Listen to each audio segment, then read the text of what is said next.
네, 안녕하세요. 덕카라반TV의 권민재입니다. 진지하게 설명을 좀 드려야 될 부분들이 있어서 혼자서 좀 복잡한 설명들이에요. 그래서 차분하게 설명을 좀 드려보도록 하겠습니다. 오늘 소개해드릴 내용은 뭐냐면, 일단 월든에서 벤츠 스프린터 기반의 클래스 C 타입 캠핑카 모터홈을 개발한다는 이야기는 들으셨을 거예요. 그래서 거기에 대한 준비사항, 준비 과정, 저희가 플로어 플랜이 나와서 레이아웃이 어떻게 될 것인지에 대한 플로어 플랜을 저희 알빙 연구소에는 공개했어요.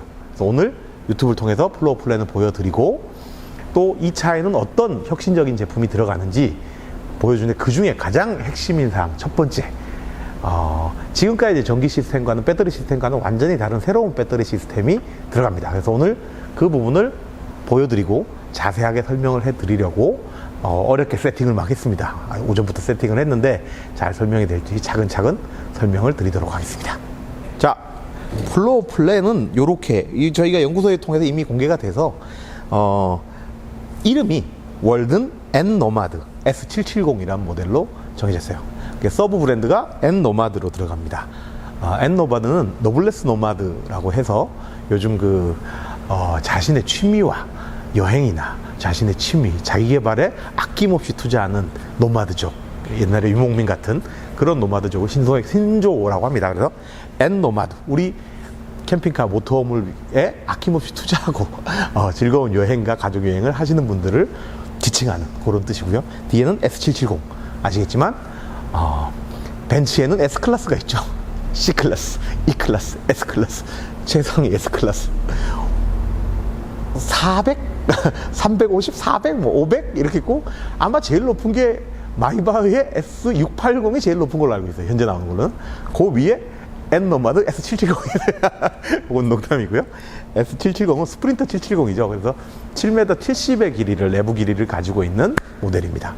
그래서 요즘 대형화에서 200호 기반의 굉장히 긴 800급, 900급까지 지금 국내에 출시되고 있는데, 솔직히 이거 볼 때마다 이제 너무 크다. 저 정도라면 그냥 우리 대형 버스 캠핑카가 좋지 않을까? 더 거의 제가 운전을 몇 번 해봤는데, 우리 월든 버스 12m짜리 운전하는 거랑 거의 비슷해요. 그 정도 9m가 넘어가면. 그래서 우리 N-노마드의 개발 배경에는 첫째, 길이가 7m급을 넘어가지 말자, 8m 이상 올라가지 말자. 그래서 최대한 실내의 거주성을 확보하고 또 기동성도 최소화할 수 있는 방법으로 찾자라는 거죠. 저희가 갖고 싶었던 거는 독립 샤워 부스, 그리고 트윈베드가 들어간 차종과 독립 샤워 부스가 들어간 차를 만들고 싶다. 거기에 파우더룸까지 있었으면 좋겠다. 그렇게 해봤는데 700급, 우리나라에서 7m급에서는 도저히 불가능한 사이즈예요. 그래서 해외 사례들도 쭉 봐도 유럽에서도 그 트윈베드 모델은 6m급에서는 거의 없어요. 잘 없어요. 트윈베드가 들어가게 되면 거의 화장실이 아주 우리 캠퍼밴 같이 통합해서 쓰는 그런 샤워실과 화장실 개념으로 가야 하고, 독립 화장실과 독립 샤워 부스를 가진 차로 트윈베드가 들어가려면 대체로 7m 중반이 나와야 됩니다. 그래서 770 모델로 확정이 되고, 지금 보시는 레이아웃은 가장 어쩌면 유럽 스타일의, 유럽에서 보편적인 대형급 캠핑카가 모터홈이 가지는 레이아웃이라고 보시면 돼요. 요렇게 해서 여기에 있는 재미있는 요소들도 물론 또 추가로 더 들어가 있기는 합니다. 그 부분은 저희가 곧 샘플 차량이 제작이 되면 보여드리기도 하고요. 현재 플로어플로는 여기까지 나옵니다. 자, 내부하고 다음에 외부 모습과 기본 스펙, 이런 것들은 저희가 다시 또 곧 공개하도록 하겠습니다. 오늘은 요 내용은 맛배기를 보여드리고, 요 차의 N-노마드에 들어가는 가장 혁신적인 아이템 하나를 소개해 드리려고 하는데요. 벤츠가 가지는 상징성, 이런 것들도 있고, 벤츠를 개발하고 캠핑카를 만드는 사람이면 벤츠로 캠핑카를 만들어 보고 싶다라는 생각들은 많이 하세요. 저희도 물론 관심은 있었습니다만, 사실은 저는 크게 벤츠의 베이스 샤시에는 큰 의미를 두지는 않았는데, 만들면서 보니까 많은 분들이 굉장히 관심이 있으시더라고요, 있는 건. 그리고 벤츠라기보다 우리 월든에서 만드는 기암급 캠핑카 모터홈이니까 뭔가 남다른 차별화가 있는 게 없을까라는 고민을 하고, 많은 럭셔리 캠핑카를 만드는 회사들이 그런 고민들을 합니다. 다른 차들과 뭐가 다른 게 다른 어떤 것들을 넣는 게 좋을까? 뭐 무슨 모텔방처럼 무슨 거울이 색깔이 변하고 막 이런 걸 혁신이라고 넣는 걸 보면 저희는 거울이 변하진 않습니다. 전자식 그런 건 배제했어요. 그런 건 아니고 개발 컨셉이 뭐냐. 아까 노블레스 노마드가 상표 이름으로 우리 모델명으로 서브 브랜드로 들어갔지만 실제 브랜드 우리 개발 컨셉은 언더스테이티드 엘레강스라고 하는 슬로건을 걸었어요. 뭐냐면 절제된 기품. 우리가 너무 이렇게 그 큰 차, 고급차, 럭셔리를 너무 강조해 보다 보면 과해지고 조금 탐욕스러워지기도 하고, 탐욕스럽다는 말이 좀 그렇긴 하지만 어쨌든 그렇게 좀 과해지는 경향들이 있습니다. 현재 국내에 나오는 캠핑카들도 너무 초럭셔리를 지향하다 보니 저게 왜 저기 들어갔지? 뭐 이런 식의 좀 과한 부분들도 많이 있죠. 근데 저희는 최대한 그런 부분들을 절제하고 또 하지만 기암급 캠핑카로서 가지는 절제된 기품이라는 슬로건을 걸었어요. 너무 과하지 않은 너무 럭셔리를 지향한다고 해서 너무 과하게 연지곤지 찍어 바르고 막 성형을 너무 많이 한 것처럼 부자연스럽지 않은 굉장히 절제되면서도 심플하고 단순화하고 그 안에서도 기품을 가질 수 있는 그런 차를 개발해 보자라는 게 슬로건이었고요. 뭐 고급차가 됐건 어떤 차가 됐건 캠핑카에 요즘 가장 기본이 되는 부분이 뭘까? 안전이죠. 캠핑카에서 가장 많은 사고가 나는 부분이 전기 부분입니다. 그래서 좀 더 안전하고 혁신적인 전기 시스템이 없을까라는 고민을 하던 차에 정말 좋은 아이템을 작년에 만났는데 왜 해외에서 그게 올해 한국에 들어온다는 소식을 듣고 저희가 여기에 적용을 해야 되겠다 라고 생각해서 한 2달 전부터 접촉을 해서 마침 이 회사가 굉장히 겁도 없어요. 한국 시장에 아무도 써주지 않는데 인증을 다 받았어요. 런칭을 하겠다고. 대단한 회사죠. 어디냐? 알만하신 분들은 다 아실 거예요. 에코플로입니다. 에코플로는 국내의 파워뱅크로 국내 시장의 혁신적인 점유율을 가져갔고 세계 시장에서도 거의 지금 1위, 마켓슈어 1위를 차지한 단기간에 3, 4년 만에 만든 회사고, 이 회사가 처음 런칭할 때 한국 담당자가 저희랑도 미팅해서 저희도 홍보를 해드렸어요. 파워뱅크로. 하지만 작년에 디셀도르프 카라반 살롱에서 RV용 파워킷이라는 시스템을 가지고 나와서 홍보를 해서 저도 깜짝 놀랐어요. 파워뱅크, 단순 파워뱅크만 만드는 회사인 줄 알았는데 RV용 킷을 만들다니. 근데 이 회사가 타켓으로 보고 있는 것은 단순 RV만은 아니었어요. RV 전시에도 있지만 이 파워킷은 RV 모델과 함께 이 오프그리드, 전력선이 닿지 않는 도심에서 벗어나 있는 지역에, 미국 같은 곳은 굉장히 광활하잖아요.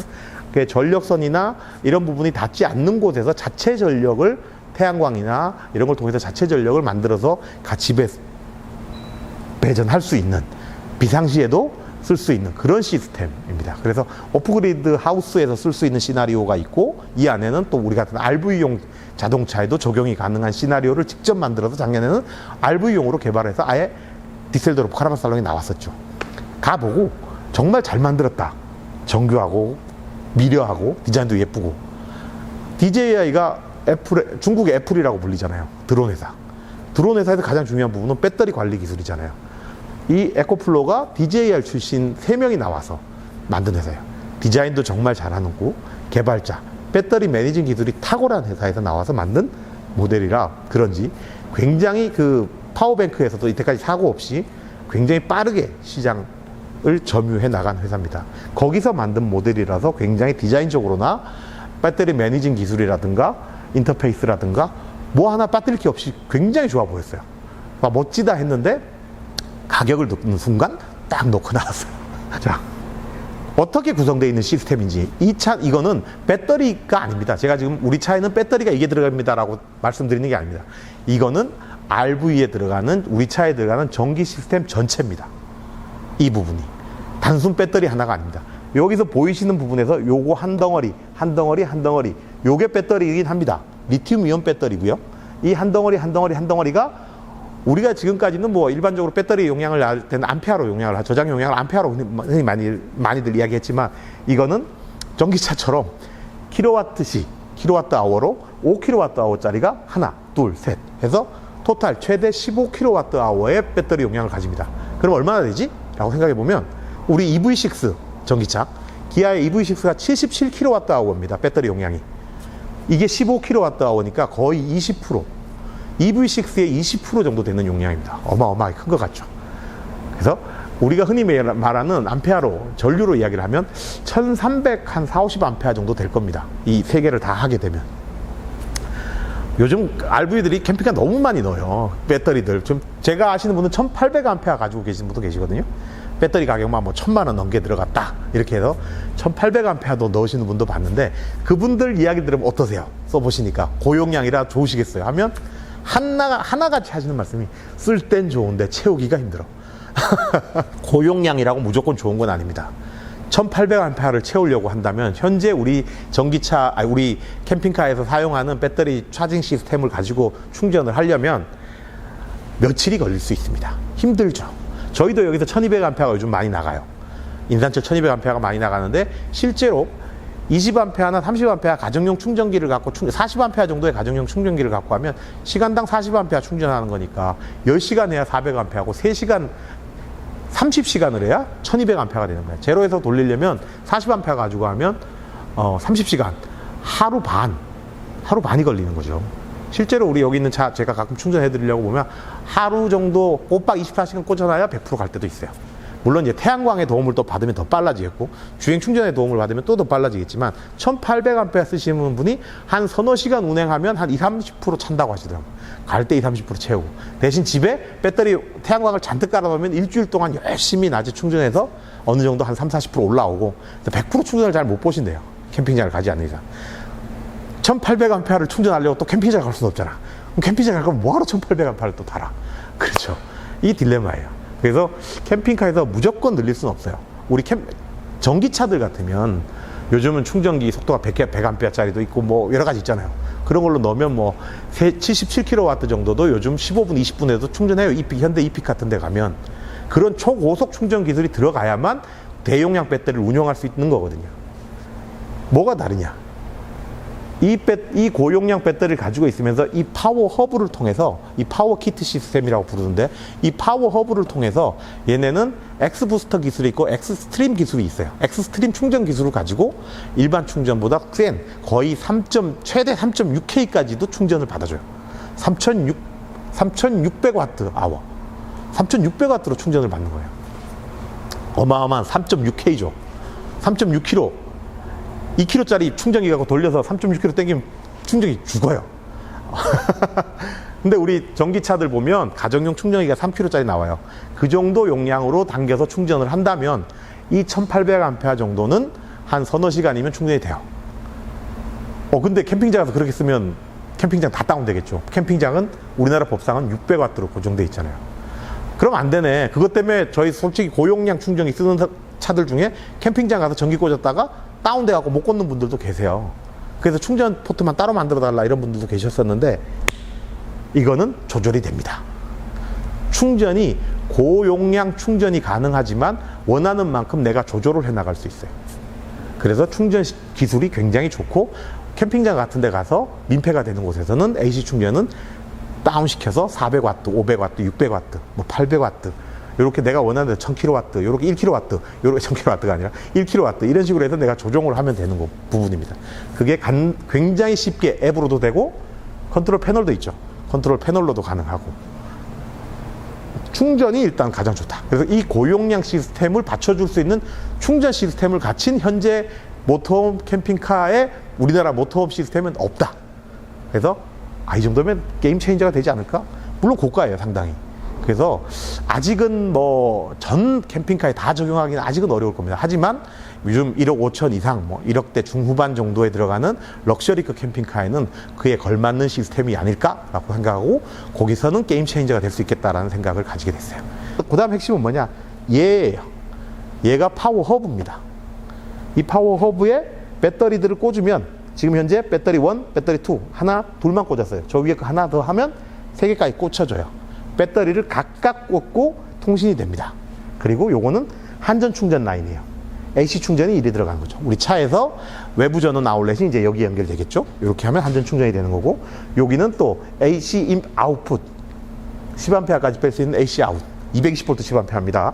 그리고 여기는 PV 인, PV 인 알트, 인 2, 인 3, 이렇게 해서 태양광 DC 충전이 가능해요. 태양광만이 아닙니다. 태양광이 3개가 들어갈 수도 있고, 여기는 1번 포트는 알터네이터, 우리 주행 충전기 포트, DC잖아요. 그러니까 이 부분이 DC 충전 파트라고 보시면 돼요.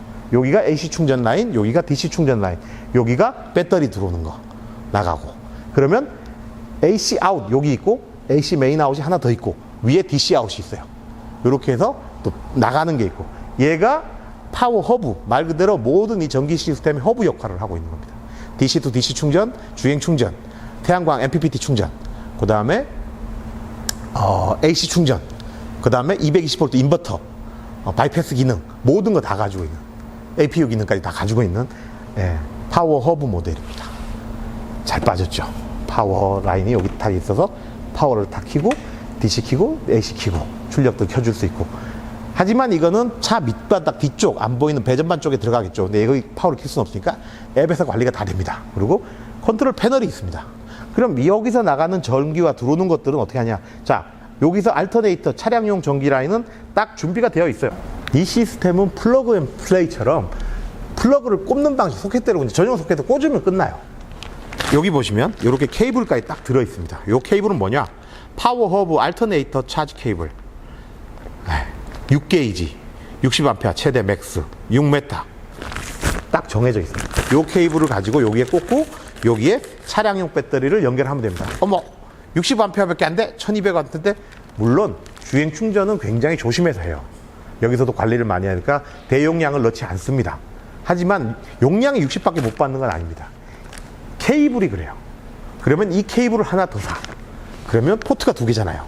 여기를 2개를 꽂을 수 있어요. 그러면 120A까지 들어갈 수도 있는 거죠. 추가해서 넣을 수도 있습니다. 조용하죠. 저용량으로 충전을 하면 조용해요. 그럼 AC를 좀 높여볼까요? AC 정렬 지금 2A밖에 안 해놨으니까 얘를 쭉 당겨요. 잠깐만요. 10A까지 저장 바꿉니다.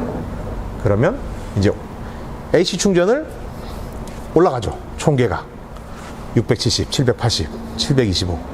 자, 팬이 돕니다. 고용량으로 충전이, 여기 보시면 돼요. 1km가 넘어가요. 충전 속도가. 그러니까 팬이 돌기 시작하죠.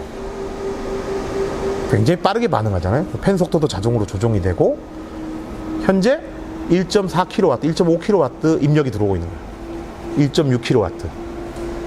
10A 수준까지 올렸으니까 아마도 2kW 때까지 충전이 올라갈 거예요. 입력이 천천히 올리죠. 빠르게 올리지 않고. 그러니까 재충전 시간이 1시간 28분, 73%. 이 2개, 아까 이 10kWh짜리 배터리 2개를 물려놨는데, 하나는 47%고 하나는 99%예요. 얘는 오늘 새로 꽂은 거거든요. 얘는 어제 테스트해서 꽂았고, 47%에서 약 53% 정도를 올리기 위해서 1시간 17분. 2.5kWh 정도를 하는데 1시간밖에 안 걸린다는 거죠. 지금 현재 입력이 2.3km까지 올라갔어요. 엄청나게 땡기고 있는 거죠. 이 속도로 충전을 해야 이런 배터리들은 관리가 돼요. 그래서 뭐 우리가 요즘 나오는 차들 막 용량을 많이 넣었으니까 알터네이터를 바꾼다거나 뭘 바꾼다거나 한다고 해도, 문제는 뭐냐면 입력을 많이 넣고 또는 아이솔레이터를 가지고 차에 나오는 알터 전체 용량을 갖다 그대로 막 집어넣는다고 해도, 문제는 배터리의 BMS가 충방전 용량이 정해져 있어요. 150A 이상 잘 못 받아요. 그럼 그 배터리는 또 엄청나게 많은 용량을 받고 있다 보면 부하가 걸리고 무리가 갑니다. 그래서 배터리 화재가 많이 생기는 건 고용량 충전, 고속 충전 때문에 문제가 생기고, 그렇게 관리되지 않은 충전 때문에 생기는 문제입니다. 현재 2.3km까지 당기면서 얘가 계속 관리해서 충전을 해 나가고 있는 겁니다. 그리고 배터리 자체도 따로 말씀드리겠지만, 이 리튬이온 배터리, 전용 배터리 같은 경우에 가격이 비싸요. 왜 비싸냐면 우리 전기차 배터리 같은 시스템을 가지고 있어요. 가열, 자체 가열을 해서 겨울철에, 사실 인산철 배터리나 리튬 계열 배터리는 0도 이하로 떨어지면 효율이 뚝 떨어지거든요. 못 써요, 거의.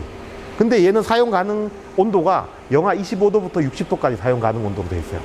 우리 전기차들도 영하 20도까지 전기 돌아가잖아요. 돌아가는 이유가 리튬 이온 배터리나 리튬 인산철 배터리임에도 불구하고 배터리 자체 가열 기능을 가지고 하는 겁니다. 그래서 온도를 맞춰주는 거예요, 0도까지.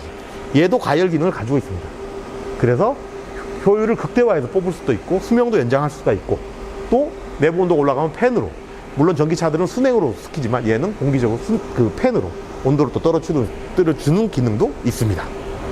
그래서 가능한 얘기예요. 그래서 무조건 고출력으로 받을 수 있다고, 우리 알터네이터 좋은 거 썼습니다 이러면 큰일 나는 문제입니다. 그래서 이 정도 고용량의 배터리를 쓰려면 이 정도 파워 매니지먼트 시스템을 갖춘, 배터리 매니지먼트 시스템을 갖춘 배터리를 써주는 게 좋다. 그래서 월든 앤 노마드는 이걸로 선택을 했습니다. 가격이 얼마냐? 비싸 보이시죠? 생긴데 배터리 이거 한 덩어리 500만 원입니다. 이 전체 시스템 얼마냐? 소비자 가격으로 현재 에코플로에서 판매하는 가격이 2천만 원에서 몇만 원 빠져요. 2천만 원짜리입니다. 배터리만이 아니라 전체 시스템을 놓고 본다면 또 투자할 수 있지 않을까라는 생각을 가집니다. 그리고 여기 지금 보시면 배전 시스템, 스마트 패널, 배전반이 들어가 있어요. 물론 지금 이 선 옆으로 이렇게 들어가야 되는 건데 그냥 위로 물려놓은 건데, 이 배터리들에서 들어오는 DC 메인과 AC 메인이 1이 들어옵니다. 그리고 여기서 전체적으로 차단기와 휴즈들이 다 걸려 있고 여기 불이 다 들어오죠. 굉장히 예뻐요. 이 차량 전체에 뿌려주는 배전반입니다. AC 쪽, DC 쪽 6개는 PC, DC 아웃 리모트 컨트롤, 6개의 단자는 리모트 패널에서 조절이 됩니다. 그리고 나머지는 다 나가고 휴즈도 여기 있고 AC 쪽은 여기 있죠. AC도 6개까지, 6개는, AC 6개는 모두 패널에서 조절이 됩니다. 보시겠어요? 앱에서도 되고, 보시면 AC 여기는 다 회로를 내가 편집할 수 있어요. 지금 편집해 놓은 겁니다. DC 쪽에 리빙룸 조명, 베드룸 조명 이렇게 해서 껐다 켰다 이렇게 다 됩니다. 회로 편집으로 들어가 버리네. 네, 이렇게 지금 껐다 켰다, 조명을 껐다 켰다 할 수도 있고, 나머지 12개도 뭐 환기팬도 있고, 뒤쪽은 그 소모량을 각각 알 수 있는 파츠들입니다. 그리고 AC 쪽도 보면 여기서 체크, AC 쪽 컨트롤은 안 됩니다. 근데 사용량을 알 수 있죠. 그죠? 되셨죠? 인버터 스위치를 껐다, AC 출력, DC 출력 전체를 껐다 켰다가 됩니다. 그러니까 all on, all off, all on이 된다는 얘기죠. 이 안에서. 그리고 여기 각 입력단에 보면 현재 각 입력단에서 아까 1번 포트의 태양광에서 33W 아직도 해가 5시 반인데도 오늘 들어오고 있죠. 저쪽 방향을 향하고 있어서.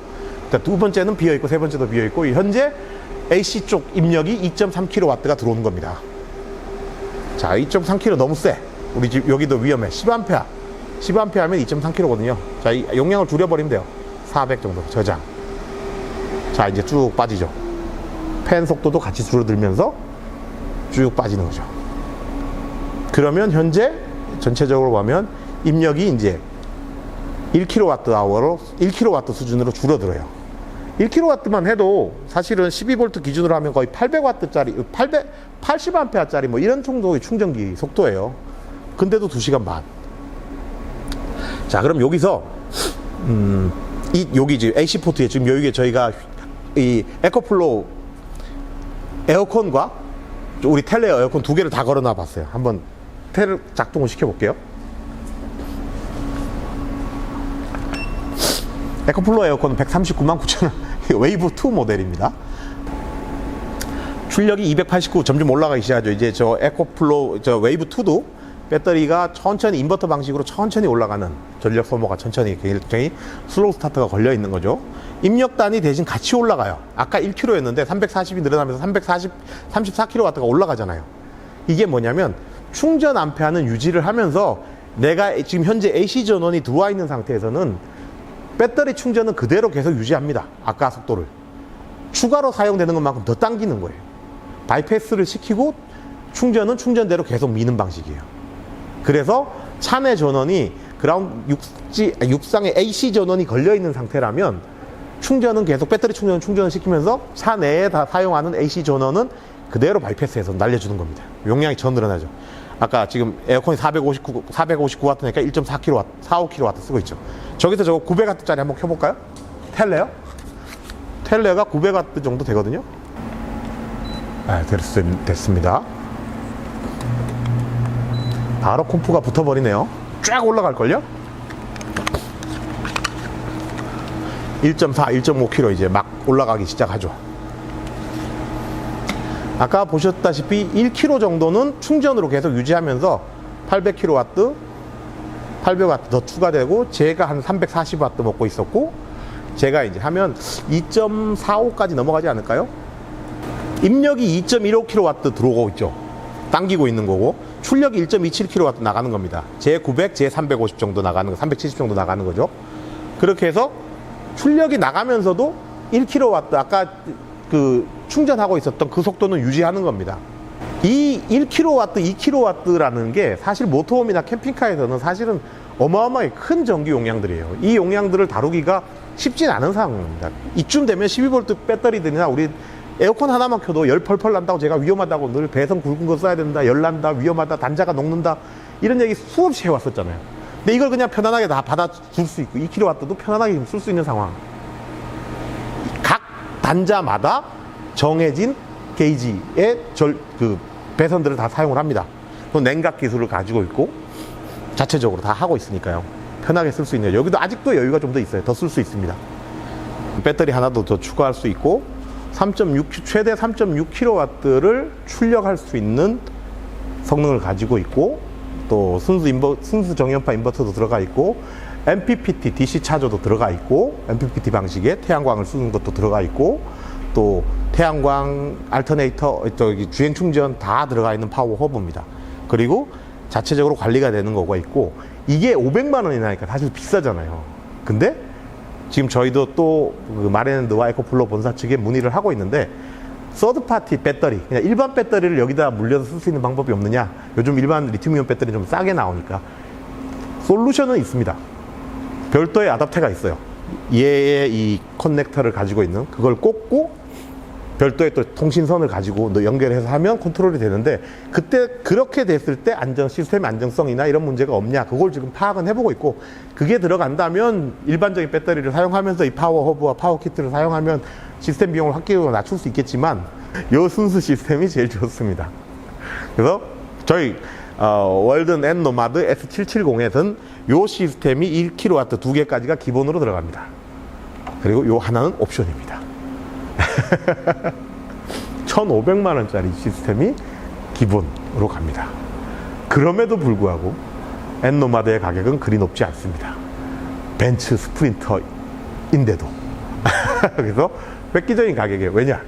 저희가 가지고 있는 차는 21년식 차고 또 22년식 차도 일부 있습니다. 21년식 차와 22년식 차는 약간의 가격 차이가 있겠지만 21년식 차고 연식이 1년 반이 좀 지난 핸디캡을 가지고 있지만 지금 23년식 나오는 스프린터들은 이제 2000cc입니다. 저희 차가 3000cc V6 마지막 차입니다. 이건 핸디캡이 아니라 오히려 제가 봤을 때 좀 더 좋은 컨디션이다. 오히려. 하지만 그럼에도 불구하고 가격은 저희가 최저선으로 잡고 있겠다. 그래서 가격과 전체 가격과 또 기본 시스템과 사양들에 대해서는 외부 모습과 다음 주 정도 저희가 공개하는 시간을 갖고 그때는 라이브로 공개하겠습니다. 라이브로 공개하는 시간을 갖고 질문도 받으면서 설명을 드리는 시간을 갖겠습니다. 오늘은 월든 앤 노마드에 적용하는 S770에 적용하게 되는 새로운 캠핑카의 전기 시스템 전체를 보여드렸습니다. 배터리를 바꿨다는 뜻은 아닙니다. 우리 차의 전체에 들어가는 시스템 전부를 보여드린 겁니다. 얼마나 안전하게 전기를 운영할 수 있는지 각각의 개별로 컨트롤되는 시스템이 아니라 통합해서 이 파워 허브 내에서 전체 시스템을 조율하고 관리하는 매니지먼트 시스템이 굉장히 잘 된 세계 최대의 배터리 관리 회사 DJI 출신의 에코플로우가 만든 시스템입니다. 자, 나머지는 다음 시간에 또 소개해 드리도록 하겠습니다. 궁금하신 거 있으면 댓글로 주시고요. 구독과 좋아요도 눌러주십시오. 갑자기 웬 뜬금없이 구독과 좋아요. 네, 감사합니다.